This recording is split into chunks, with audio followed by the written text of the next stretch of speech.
पूज्य बाल गोपाल इस कथा के यजमान के रूप में, धर्म के रूप में बैठे हुए हमारे आदरणीय श्रद्धेय अवधेश मिश्रा जी, सपत्नीक सपरिवार, सभी गांव के सदस्यों, सभी भक्तों के साथ में मिलजुल करके एक धार्मिक अनुष्ठान को सफल बनाने की कामना से विराजमान अपने एक आसन पर आइए हम आपका मन जोड़ते हैं भगवान की कथा से। कल मैंने कथा को विश्राम दिया था।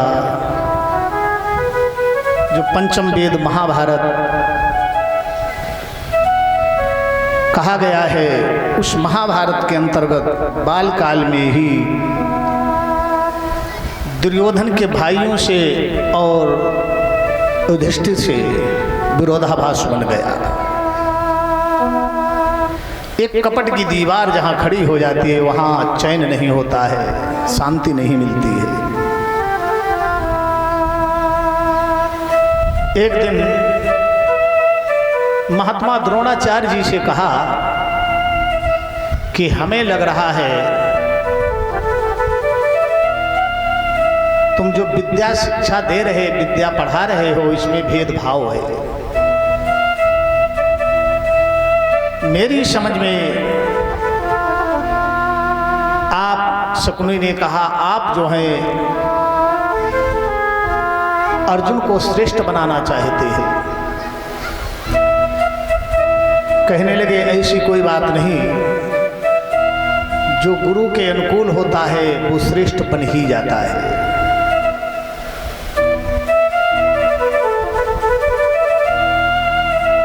फिर ऐसी चर्चा हुई, कहा भड़काने के लिए, इनमें विरोध बढ़ाने के लिए किसी ने कैसी चर्चा कर दी है।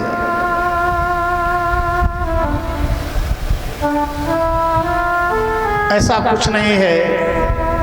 जो सब विद्यार्थियों के साथ में विद्या अध्ययन करता है और फिर अकेले में मौका मिलता है फिर उसका पुनः अभ्यास करता है, वो श्रेष्ठ बन ही जाता है।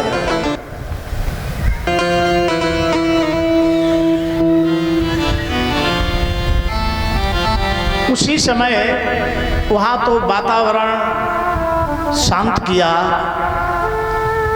एक दिन की बात है, अर्जुन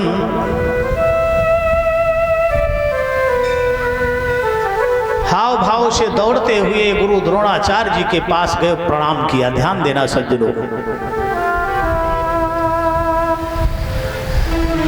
कहने लगे गुरुदेव, आपने तो हमें बताया था कि हम संसार में श्रेष्ठ धनुर्धर बनाएंगे, तो हे पार्थ तुम्हें अर्जुन बनाएंगे। परंतु मैंने एक बात सुनी है, एक कोई काला रूप धारण किए जंगल में किसी ऋषि की प्रतिमा को बना करके और उसी का ध्यान करके, उसी प्रतिमा को गुरु मान करके वो धनुर्वेद सीख रहा है। वो सबसे श्रेष्ठ माना जा रहा है। संसार में उसके सामने कोई नहीं होगा।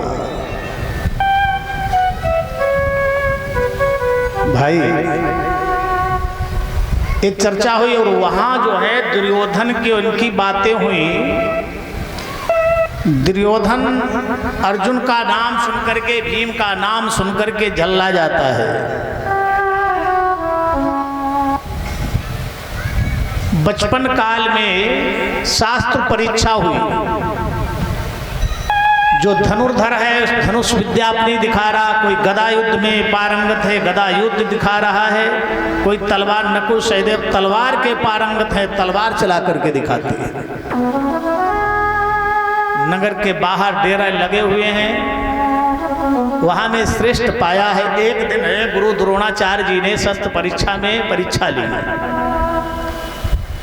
द्रोणाचार्य जी ने कहा आज देखेंगे संसार में इन बालकों में, राजकुमारों में श्रेष्ठ कौन है, धनुर्धर कौन है, निशानेबाज कौन है।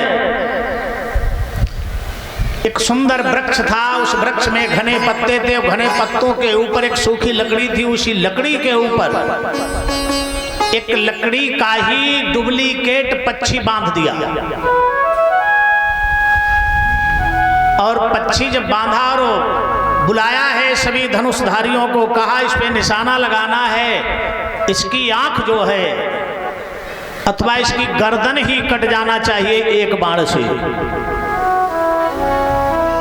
ए भाई, जौन कौरवों से योद्धा जाता है और तर्कस से बाण निकालता है, बचपन की बात है, धनुष पे चढ़ाया, कानों तक प्रतिंछा खींची, महाराज द्रोणाचार्य जी कहने लगे रुक जाओ, चलाने से पहले हमें यह बताइए जिसपे तुम बाण चला रहे हो वो तुम्हें दिख रहा है? क्या दिख रहा है सामने तुम्हें? तो बाण चलाने वाले ने कहा पहले तो हमें वृक्ष दिख रहा है, पत्ते दिख रहे, पत्तों के आड़ में डाल पर पक्षी बैठा दिख रहा है। बोले तुम अपना धनुष उतार लो, बाण धनुष से उतारिए और रख लो। नहीं, दूसरे से कहा, जौन वीर आता है तो वो सारी व्यवस्था बताता है, पक्षी पहले देखता दिखाई दे रहा है, बता रहा पक्षी दिख रहा है, डाल देख रहे जिस पे बैठा है। और गुरुजी ने बताया डुप्लीकेट है, असली पक्षी नहीं है, तुम्हारी यहाँ परीक्षा हो रही है, शस्त्र परीक्षा। बाद में नंबर लगा है, किसका नंबर लगा है? अर्जुन का। और वहां पे कर्ण भी आ गया, एक वीर योद्धा के रूप में खड़ा है, चर्चा हो रही, यहां कोई नहीं है हमारी समान से अर्जुन के अलावा। तो उसने कहा अपने घर वालों की वीरता योग्यता को देख के आप बता रहे कोई नहीं है, अरे आपको विचार करना चाहिए, अपने नगर से बाहर, अपने देश से बाहर निकलो, दुनिया बहुत बड़ी है, दुनिया में पता नहीं कैसे कैसे लोग पड़े। बोले हम निशाना लगाएंगे। तो कहा नहीं, यार क्षत्रियों का ये समाज है, तुम्हारी जाति पाति का पता नहीं है, तुम इस पे निशाना नहीं लगाओगे। ए भाई, दुर्योधन को बात ये बुरी लग गई। एक बात कहूं, अर्जुन को श्रेष्ठ किस लिए बताया है? अर्जुन से कहा तुम इस पे निशाना लगाओ। अर्जुन ने जैसे बाण चढ़ाया है धनुष पर, गुरुदेव का ध्यान किया। गुरुजी ने कहा अर्जुन बाण चलाने से पहले हमें ये बताइए आपको क्या दिख रहा है? निशाना गर्दन पे लगाना है। अर्जुन कहने लगे गुरुदेव हमें उस पक्षी की गर्दन ही दिख रही है। बोले और कुछ? बोले और कुछ नहीं दिखाई दे रहा। बोले बाण न चलाना। आप सब जितने ये राजकुमार सब में श्रेष्ठ हो, बोले वृंदावन बिहारी लाल की है। निशाना आपका पक्का जब ही होगा। साधक की साधना कब पक्की होगी? जैसे आप पूजा करने बैठ जाओ, भजन करने बैठ जाओ और आप विचार करो, आप आंखें बंद किए सब कुछ दिखाई दे रहा, तो तुम्हारा निशाना पक्का नहीं भगवान के प्रति। भगवान की पूजा पक्की नहीं है। वही नहीं, हमारी भी आपकी परीक्षा है। जब ध्यान करके बैठो, जिसका ध्यान करते, जिस देवी देवता का ध्यान करते, जिस भगवान का ध्यान करते हो, आपका निशाना, आपकी नजर उसकी चरणों पे हो, तब समझ लो मेरी साधना बन रही है। और उससे पहले हम आंखें बंद किए माला जप रहे, पूजा कर रहे, याद आसपास का है, शरीर का है, दुनिया की याद आ रही है, दुनिया मेरे सामने आ रही है, तो हमारा निशाना पक्का नहीं है। इस कथा से शिक्षा मिलती है, अर्जुन जैसे केंद्रित आपका ध्यान होगा। जब गर्दन ही दिखाई दे रही है तभी तो निशाना पक्का लगेगा। बोले प्यारे, बहुत सुंदर है। कर्ण ने कहा ये काम मैं भी कर दूंगा, लेकिन वहां पर ये चर्चा हुई, तुम्हें पता नहीं कौन जाती है, राजकुमारों की चर्चा हो रही, राजकुमारों की शस्त्र परीक्षा हो रही। दुर्योधन को ये बुरा लगा। क्यों? दुर्योधन के भाइयों में ऐसा कोई है नहीं, और वो वादा करता हम ये करेंगे। दुर्योधन ने कहा आप कहते हो इसकी जाति पाति का पता नहीं, जाओ हम आज अपने क्षत्रिय कुरुवंश में इस कर्ण को सम्मिलित करते हैं। तो वहां पर किसी ने कहा ऐसे थोड़ी सम्मिलित किया जाता, इसे कुछ दिया जाए। दुर्योधन ने कहा सुनो, मेरा एक देश है हमारे कब्जे में, देश, मैं आज इस कर्ण को अंग देश का राजा बना रहा हूं। उसी दिन से ये कर्ण अंगराज कहलाने लगा। बोले गोविंद भगवान की जय। दुर्योधन ने अंग देश का राजा बना दिया। पर याद रखना सज्जनों,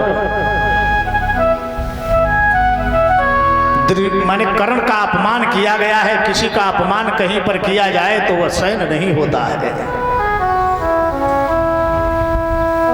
उसी दिन से पांडवों से जलने लगा कर्ण भी। एक दिन चर्चा हुई कि ये धोखा दे सकते हैं।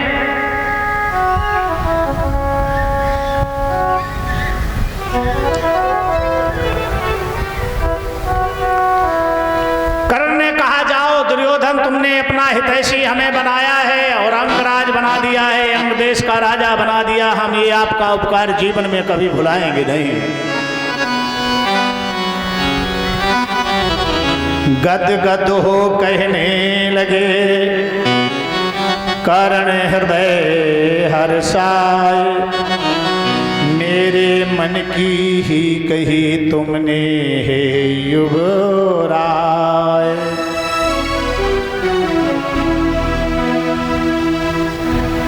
मेरे मन की बात कही, आज नेत्रों में आंसू भरे हैं। मेरी ये इच्छा थी महाराज कि हमारा अनुराग आपसे बना रहे। जो आपने हमसे नाता हित से जोड़ा है, वो नाता और वो हित बना रहे। और ईश्वर से मैं कामना करता हूं, ईश्वर आगे वह दिन लाए। ये मेरी कामना है। जब ये काम आपके आऊं मैं, ईश्वर आगे हो।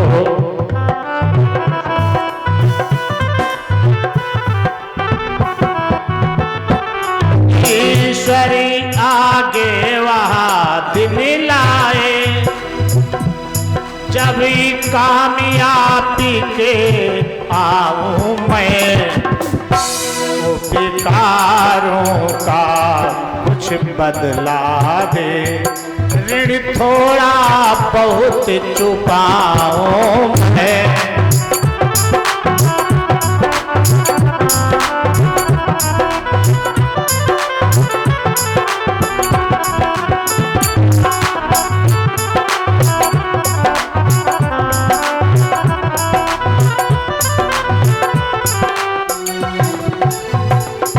ऐसी कृपा हो जाए मेरे भगवान की कि आपके काम कभी मैं आ जाऊं।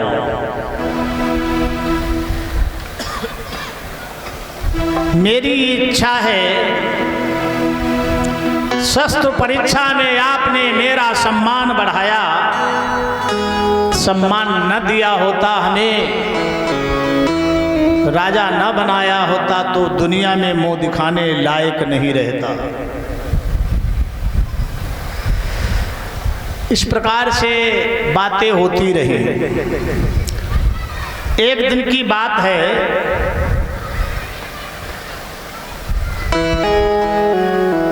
जब और धर्मराज को पता चला कि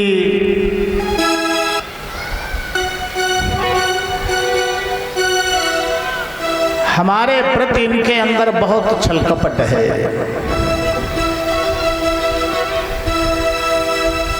और इधर दुर्योधन धृतराष्ट्र के पास जाता है। अंतः में पिता धृतराष्ट्र निकट जाकर बोला वो यकुलाकर, हे पिता बढ़ रहा है दिन दिन लोगों का प्रेम पांडवों पर। पांडव ऐसे कार्य करते हैं, सारे समाज के लोग उन्हीं के ऊपर आकर्षित हो रहे हैं, भावनात्मक हो रहे हैं। लोग कहते हैं यहाँ का राजा तो पांडवों को ही होना चाहिए, इन्हीं के पक्ष में रहे। जब ये चर्चाएं होती, दुर्योधन के कानों में आवाज जाती तो उसे चैन नहीं है। पिताजी के पास गया, प्रणाम किया। धृतराष्ट्र ने आशीर्वाद दिया। बताइए बेटा दुर्योधन, किस लिए आए हो? सब ठीक है? बोले पिताजी सब ठीक है, पर एक नहीं ठीक है। क्या नहीं ठीक है? चारों ओर से चर्चाएं हो रही, हमसे न प्रेम करके पांडवों से, धर्मराज से सब लोग प्रजा के प्रेम करते हैं। और यही नहीं, कुछ लोग कहते ऐसी आवाज सुनी, आंदोलन किया जाए इस बात का, इसके पक्ष में समाज होना चाहिए, राज्य इसके पक्ष में होना चाहिए, दुष्ट राजा हो जाना चाहिए। ये सबका प्रयोजन है प्रजा का। दुर्योधन अपने पिता से बोला। और ये प्रश्न ऐसा बन रहा है, अगर प्रबल प्रचंड आवाज उठ गई तो दबाने से दबेगी नहीं। हमें लग रहा भविष्य में सुख की आशा हमारी जा रही है और मेरी इज्जत सारी मिट्टी में मिल जाएगी। ये सुना है जिस दिन से मैंने तबीयत रह रहे घबराती है। कभी जड़ुआ दे के बुखार आ जाता है, कभी तबीयत खराब हो जाती है, और भोजन करने के लिए, आहार करने के लिए जब बैठता हूं तो फिर चैन नहीं है, रात्रि में नींद नहीं आ रही है। क्या हमें ऐसा लग रहा है किसी दिन हम राजा युधिष्ठिर के सामने जाकर के शीश को झुकाएंगे? और अगर पिताजी ऐसा हुआ तो वो दिन देखने को नहीं मिलेगा। उससे पहले दुर्योधन कहने लगा फांसी लगा के मर जाऊंगा, फांसी लगा लूंगा। इसलिए कुछ यत्न करो, ये संताप आगे न बढ़े। जो कांटा ऐसा चुभ रहा है वो कांटा पिताजी शीघ्र निकलना चाहिए, नहीं तो फिर समझ लो ये दुर्योधन जिंदा नहीं रहेगा। सुने जब ही धृतराष्ट्र ने दुर्योधन के बैन, आशंका से हो उठा मन उनका बेचैन। जिस समय उसने अपनी भावना प्रकट की, वहां पर सुयोग्य मंत्री बैठे हुए थे।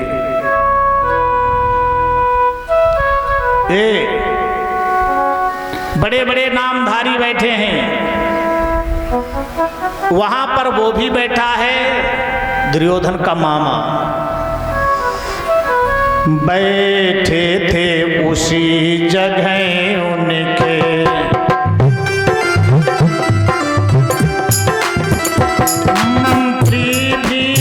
कणिक नाम धारी।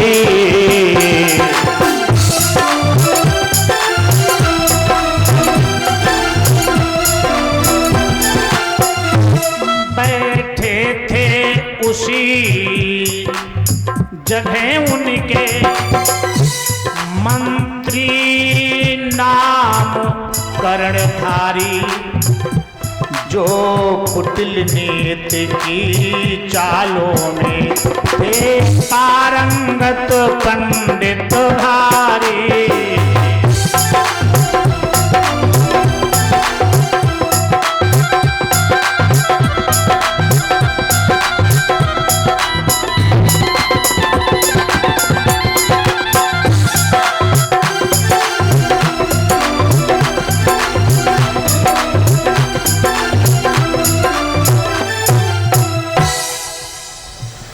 कूटनीति में बड़े विद्वान पंडित हैं, वो बैठे हैं। अवसर पाया, बोले महाराज अगर हमें मौका दिया जाए तो मैं अपनी बात कहूं, अगर आपकी आज्ञा मिल जाए। कहिए, राय बताऊं? सीधा सीधा है मार्ग एक। बोले बताइए तुम्हारी क्या इच्छा है, क्या राय है? सीधा सीधा है मार्ग एक, कहिए तो कह समझाऊं मैं।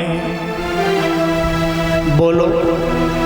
कहा जिस वस्तु में, जिस व्यक्ति में अगर कष्ट आने वाला है, संकट आने वाला है, तो उससे प्रेम न करके, उसको हितैषी न मान करके उसको अपना जीवन में दुश्मन मानना चाहिए। आग लगाने वाले ऐसी उल्टी शिक्षा देते हैं। और बैरी का जिस तरह बने, जैसे जिससे संकट आने वाला है जीवन में, उसे दुश्मन बैरी के समान मानो और उस बैरी के साथ में ऐसा व्यवहार करो, ऐसा काम करो, उसका सर्वस्व नाश हो जाए। सबसे बड़ा अधर्म क्या है?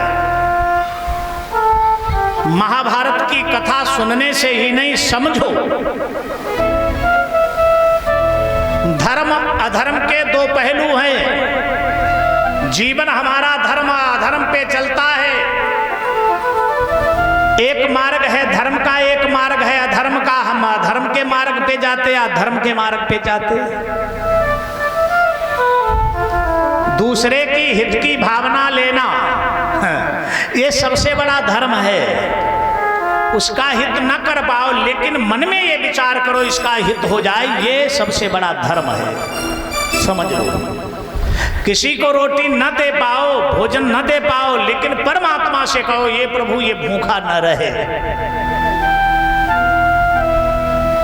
ये धर्म है।